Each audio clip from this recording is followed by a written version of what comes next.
Muy bien, muchas gracias por la invitación. ¿Cómo llevar electricidad, cómo llevar energía eléctrica a comunidades aisladas, a comunidades que están alejadas de la red eléctrica nacional? Y con ello, pues buscar combatir la marginación. ¿Sí? Primero, el móvil de los proyectos o de lo que les acabo de platicar.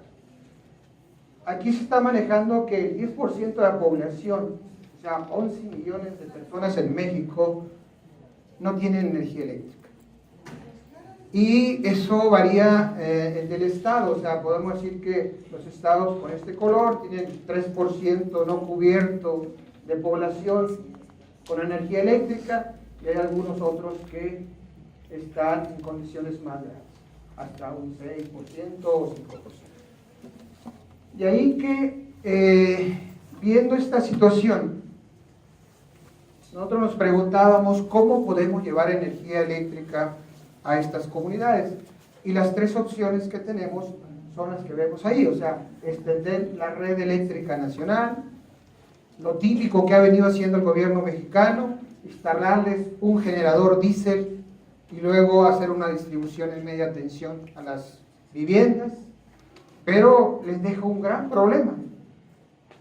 En Baja California, que es donde estamos nosotros, hay varias comunidades que tienen energía con diésel.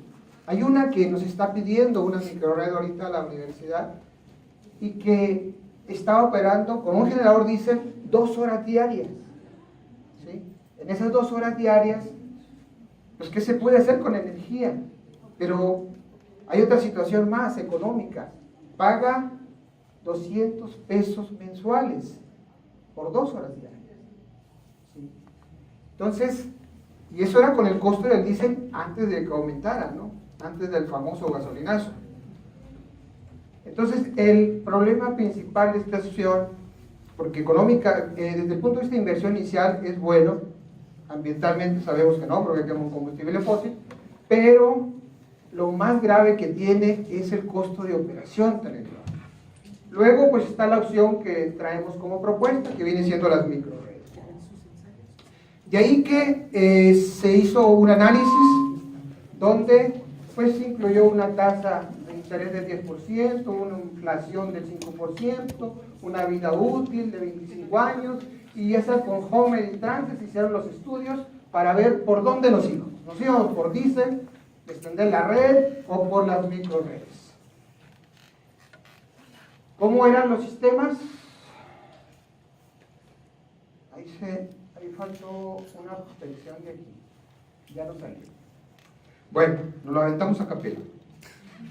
En realidad, Puertecitos está ubicado a 90 kilómetros de la población más cercana, que se llama San Felipe, es un puerto. ¿Sí? Es en la península de Baja California, colindando con el Mar de Cortés o Golfo de California.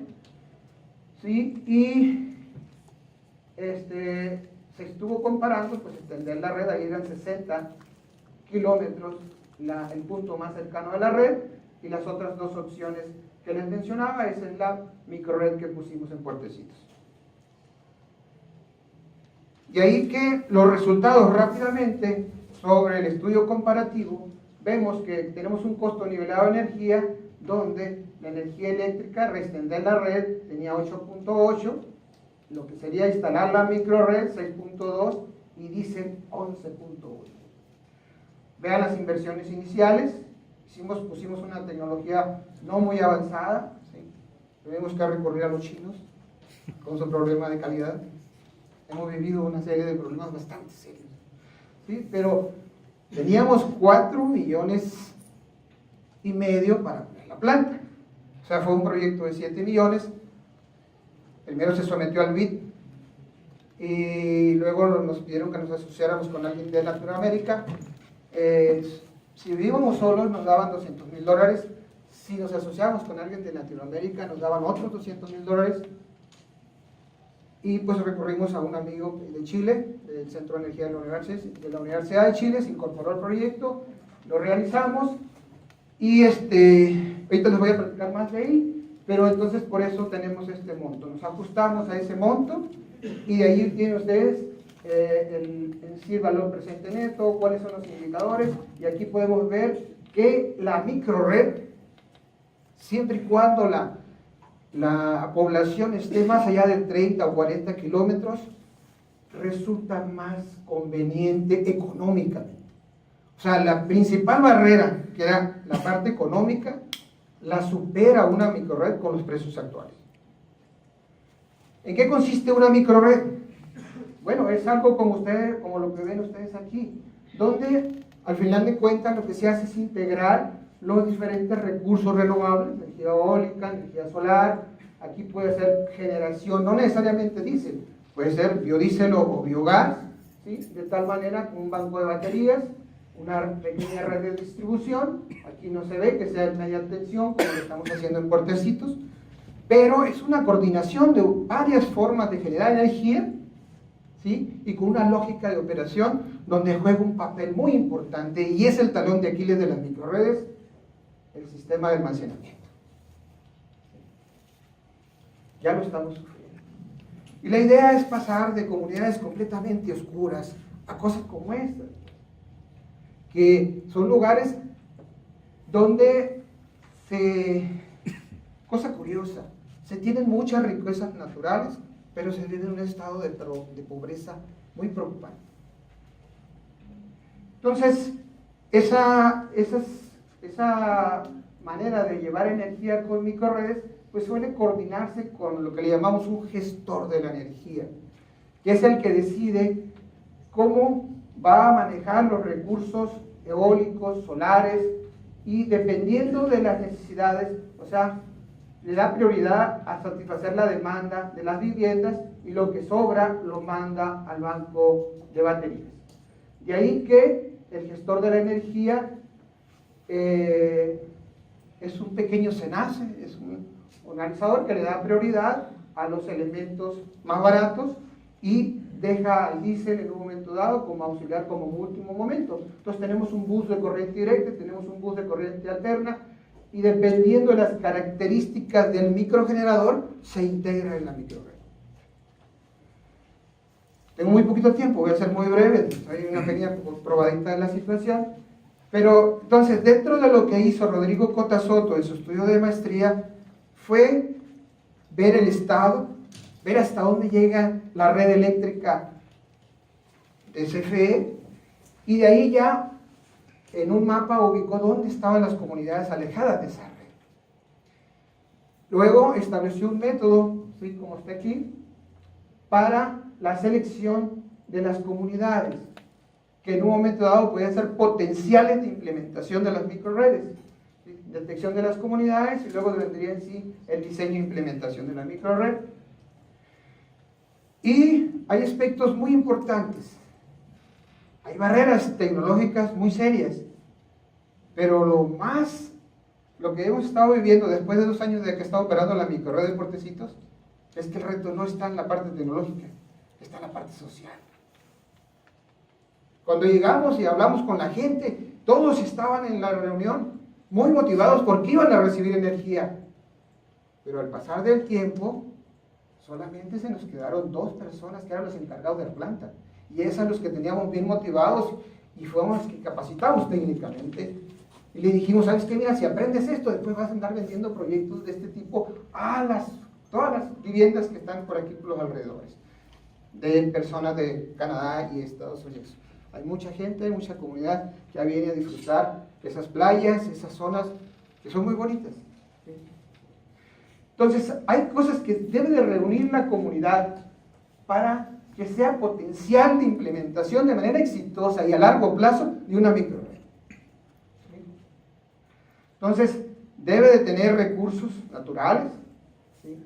Deben de estar organizados. Por ejemplo, el volado que les platico de Puertecitos, que usa 2 horas la energía con generador diésel, están muy bien organizados y tienen muchas características sociales para implementar una microred. Luego de ahí, nosotros como técnicos tenemos que enfocarnos a ver las características de cada uno de los microgeneradores, de tal manera que veamos que algunos son con una generación constante, otros tienen una generación variable, ¿sí? Y existen los gestionables, los que yo puedo administrar porque la demanda es variable. El principal reto que tenemos es satisfacer una demanda variable. Y también tenemos generadores variables. Y es ahí donde el banco de baterías juega un papel muy importante. Normalmente en la noche, pues es el banco de baterías el que satisface, porque es un sistema 24/7, las necesidades de la gente. Pero conforme en la mañana que empieza a salir el sol, se empieza a hacer una combinación. O sea, entra solar con un poco, pero todavía se queda baterías. Conforme va aumentando la altura del sol, se va generando más fotovoltaico y cada vez se usa menos baterías hasta que llega un momento donde lo que se está generando con energía renovable es igual a lo que está consumiendo el usuario o las 20 viviendas, la experiencia que tenemos en Puertecitos. De ahí en adelante, todavía sigue subiendo el sol, entonces ya nos queda un excedente. Ese excedente es el que se manda a las baterías. Ya no entra baterías, lo sostiene ya sea el eólico y el fotovoltaico, y tenemos un excedente que mandamos a las baterías que se está guardando, ¿sí? Llega hasta mediodía, tenemos el máximo de excedente, y luego empieza a caer hasta que de nuevo llega un momento donde necesita entrar el banco de baterías. Si no tuviéramos el banco de baterías, la microred se complicaría mucho el uso. Nada más nos tendríamos que ajustar a las necesidades donde la generación es mayor a la demanda. ¿Sí? Entonces, por eso en Estados Unidos y en muchas partes del mundo están invirtiendo mucho en sistemas fotovoltaicos, ¿sí? Porque es el que le quita la gran desventaja a la no continuidad, a la no uniformidad de la demanda de la energía solar y de la energía eólica. Nosotros lo hemos vivido ahí y de ahí entonces hay que fijar estrategias. Por eso uno de los objetivos centrales que tenía Rodrigo era precisamente realizar estudios de viabilidad técnica y económica con diferentes opciones de electrificación, con los resultados que ya les mostré. Y pues aquí habría que aplicarlo y luego buscar el efecto multiplicativo o que las conclusiones pudieran llevarse a otras comunidades. ¿Dónde estamos nosotros? Nosotros estamos aquí en la frontera con California, aquí está Tijuana, Mexicali, y Puertecitos está en este punto. Toda esta zona tiene problemas de agua, tiene problemas de suministro de energía eléctrica. Pero entonces San Felipe llega a la red, ¿sí? 60 kilómetros de aquí a acá es donde llega el último poste. Un acercamiento de Puertecitos, ahí está.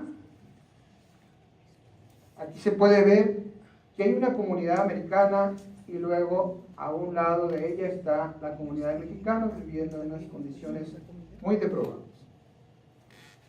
Y ahí fue cuando fuimos a verlo, vimos el lugar, vimos las condiciones en las que estaba viviendo la gente. Y todavía me emociona, ¿no? Pero es que hay unos niños brincando.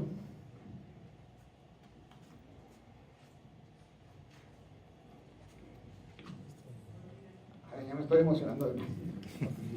Agüita es muy bueno.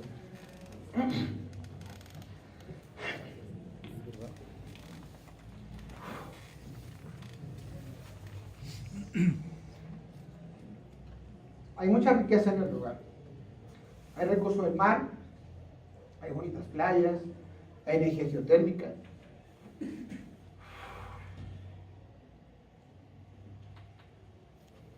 Y voy a dejar el comentario para después, porque si no, no voy a poder controlar. Miren, son 27 viviendas. En realidad nada más estaban como 19, 20 habitadas. Y la población no tiene mucho, tiene primaria, ¿sí? Tiene muy bajo índice de escolaridad. Se hizo un estudio socioeconómico, de donde se desprendió un modelo de operación comunitaria. Y se estableció una tarifa porque la energía no se les regala, pero el cobro lo hacen ellos mismos y es para operación y mantenimiento de la misma planta. Y nos enfocamos a ver cómo estaba el recurso solar, cómo estaba el recurso eólico, tienen energía geotérmica, olas, mareas, ¿sí? Y ahí se empezó a ver la viabilidad de los diferentes microgeneradores. Luego nos fuimos a ver cuál era la mejor ubicación para la microred, ¿sí? Que ya por los costos vimos que el microgenerador con el eólico y el fotovoltaico resultaban las mejores opciones, ¿sí? Y de ahí nos dimos a la tarea de visualizar bien cuáles eran sus necesidades, que eran las que nosotros tenemos en nuestras casas, pero ellos tenían muchas limitantes. O sea, no tenían satisfechas todas sus necesidades. De ahí que pusimos un tope. Dijimos, a ver, vamos a diseñar una microred, pero no va a satisfacer el 100%, sino que vamos a considerar que ellos van a llegar a un nivel de lo que pudiera tener una casa de interés social en una zona urbana como Mexicali. Y se midió, en Mexicali ya teníamos monitoreado la vivienda, eran el papá y mamá con 3 hijos y tenían todas estas cargas. Entonces, a los habitantes de la población les dijimos, mira, este es tu tope. La planta, la microred, ¿no? Con la capacidad de dinero o con el dinero que conseguimos, no puede ser de una capacidad ilimitada. Entonces tenemos que ajustarnos a las necesidades y se diseñó. El perfil de demanda que tenemos es este, ¿sí? En kilowatts. ¿Y por qué tenemos este perfil? Porque en estas fechas tenemos temperaturas de 50 grados centígrados. O sea, la gente sufre deshidratación y muchos otros problemas. Y que eso se satisface metiendo aires acondicionados. O sea, si metemos aire acondicionado, por eso tenemos un incremento de la demanda de invierno a verano. Y ahí pueden ver ustedes una temperatura promedio, que en realidad, vean, picos, llegan, este año fue récord, fue 54 grados centígrados. Y está cambiando el clima. ¿Cómo lo hicimos para hacer la ingeniería del proyecto? Bueno, pues nos apoyamos en Transys. Este es un diagrama de cómo se realizó la ingeniería hora por hora en Transys. Le metimos un archivo climatológico típico y el perfil de demanda que ya les mostramos y fuimos evaluando cómo se iba a comportar la microred en la comunidad de Puertecitos. Se sacó bien cómo era en sí la generación fotovoltaica, la generación eólica, cómo iba a funcionar el banco de baterías, ¿sí? Y pues cómo se iba a ir satisfaciendo la carga. Y con ello pues se llegó a valores de cuál iba a ser la contribución anual de fotovoltaico, del eólico, y cómo en un momento dado, si nos ajustamos al perfil de la población, pues teníamos inclusive un desaprovechamiento de los recursos renovables. Pero aquí lo que más nos preocupaba es esto. Llega un momento donde entra el diésel, que vendría siendo precisamente la época de verano, junio, julio y agosto, son los meses más calurosos, y pues decíamos, a ver, la microred no logra satisfacer el 100% con energías renovables, y esto va a implicar un costo, y hay que ver si la comunidad lo puede pagar, ¿sí? De ahí que se fijaron estrategias de que la tarifa iba a costar un poquito más cara en estos meses para ir ahorrando para estos otros. Y hay una tarifa más barata en verano que en invierno, una tarifa exclusivamente para ellos. Dentro, les digo, de ese modelo que se formó un comité que tiene un presidente, un secretario, un tesorero, ¿sí? Y se abre una cuenta en el banco, ellos van, depositan el dinero, traen su recibo y entonces ya se les permite el consumo de energía en una coordinación comunitaria. Esto era lo que les digo, que así se comporta el consumo de diésel en la microred, y pues los meses de mayor consumo son los por el efecto del aire acondicionado. ¿Cómo era la microred o cómo es la microred? Pues la microred está conformada por 55 kilowatts fotovoltaicos. Hay un controlador de carga que decide, le da prioridad a las viviendas. lo que le excede, como ya se los platiqué, lo manda al banco de baterías, pero hay una contribución de generación diésel cuando no podemos sostenerlo con eólico y fotovoltaico. Pero vean, aquí el detalle está en que de aquí traemos corriente directa, el inversor se encarga de convertirlo a corriente alterna, pero lo llevamos a un transformador principal, ¿sí?, que eleva el voltaje a 13.200 voltios. O sea que de aquí, esto está a pie a un lado de la microred, y aquí distribuimos la energía en media tensión para tener un mejor comportamiento. Quiere decir que de aquí en adelante tenemos igual como estamos acostumbrados a recibir nosotros la energía en casa. Y pues este sistema tiene un diagrama unifilar, en realidad son 14 series de 13 módulos. El banco de baterías tiene 75 baterías de 2 volts, que equivale más o menos a 1500 ampere hora, o 522 kilowatt hora de almacenamiento. Y pues el eólico es de 5 kilowatts, ¿sí? Y pues con eso se busca satisfacer la demanda de la comunidad. Ahí está cómo se iba fabricando, o cómo se fue construyendo el campo fotovoltaico, el eólico, el banco de baterías, bastante grande. Y pues, conclusiones. No sé si fui muy rápido porque Bien. hay muchas cosas que decir, pero de repente, pues el tiempo es el problema, el enemigo, ¿no? Miren, la conclusión principal, aparte de lo que vamos a ver enseguida, es que las microredes pueden ayudar. Las microredes y las energías renovables pueden ayudar a combatir la marginación. Porque el punto es que, decíamos, socialmente aceptable, esto les trae beneficio a la comunidad. Y es cuestión de orientarlos nosotros para que lo hagan de manera eficiente y lo acepten. Económicamente viable, pues como les acabo de mencionar, lo es. ¿Sí? De extender la red, meter postería, cable, transformador, sale más barato poner una microred. Le hablábamos de generación diésel, pues ya se lo dije, el costo de operación es lo más elevado. Entonces, la microred es viable económicamente, con un impacto social bastante grande. Por ahí los muchachos se evaluaron bajo diferentes criterios el impacto ambiental, luego el impacto social. Entonces, bajo esa perspectiva, nosotros lo que estamos promoviendo es que, si aquí nos vamos a involucrar con las políticas públicas, si esto se desarrolló financiado, finalmente, primero entró con el BID y luego lo adoptó CENER CONACYT, el proyecto, porque dice 200,000 pesos iba a poner CONACYT y 200,000 dólares iba a poner CONACYT y 200,000 dólares iba a poner el BID. Parece que no se pusieron de acuerdo y CONACYT adoptó el proyecto.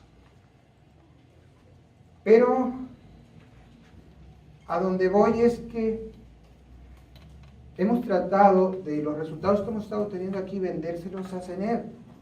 Se les ha mandado videos de cómo estaba la gente, los casos de deshidratación, el cómo dormían fuera de su casa por el calor.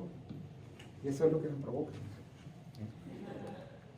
Entonces, pero después de varios intentos de querer influir en los que están tomando las decisiones para que de ese mercado energético un porcentaje se iba a dedicar o se va a dedicar para apoyar a las comunidades aisladas, pues hiciera con modelos como este. Ustedes saben, yo estoy seguro que ustedes saben que CENER anunció ya una implementación de una serie de proyectos en comunidades aisladas, pero cuando leí los detalles fue una decepción para mí, porque están proponiendo poner un módulo. Primero van las cargas que están considerando para las viviendas, ni siquiera involucran un refrigerador para conservar los productos perecederos, ni siquiera para atender eso. Entonces, las necesidades que ellos quieren satisfacer son iluminación, una televisión, y terminan con una carga que la quieren satisfacer con un módulo casi, y en forma distribuida a nivel de viviendas. Entonces sí, van a apoyar muchos proyectos, pero ¿cuál va a ser el verdadero impacto de eso? Esto tiene retos, No sé qué tanto tiempo tengo. 1 minuto. Menos 1 minuto. Bueno, voy a tratar de incluir. Los estudios que hemos hecho muestran que las microredes son fuertemente atractivas y pueden ser, si no la mejor opción, una de las mejores opciones para atacar la marginación que se vive en las comunidades aisladas. Esa es la principal conclusión. Y luego podemos decir que lo que se hizo en Puertecito, pues, ha funcionado. Hay retos, porque decíamos, lo hacemos con la comunidad, pero si la comunidad no está preparada para hacer esto, se viene abajo. ¿Cómo aseguramos la sostenibilidad? Ese es el principal reto que traemos. Luego decir, bueno, que entre el gobierno del Estado, con la Secretaría de Energía del gobierno del Estado. Pero ellos iban a cobrar también y el dinero iba a ir a las arcas del Estado. Entonces se vuelve, ¿cómo hacemos que no se vuelva un botín político la microred?